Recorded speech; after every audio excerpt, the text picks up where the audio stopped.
a Nova Delhi, una jove estudiant de 23 anys va ser violada i torturada per 6 homes. Va morir després del seu trasllat a una...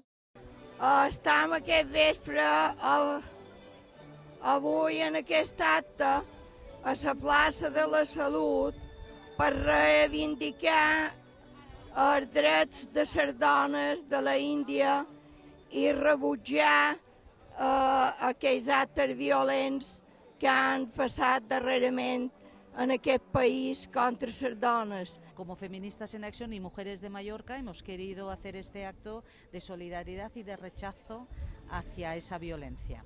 Tu creus que no se fa justícia en les víctimes i algunes hasta tenen por de denunciar aquells fets? Hi ha diversos factors, no?, que se donen això, que és tot el tema religiós i el tema de les castes, no?, que això fa difícil denunciar, qüestió cultural i sociològica molt forta, no?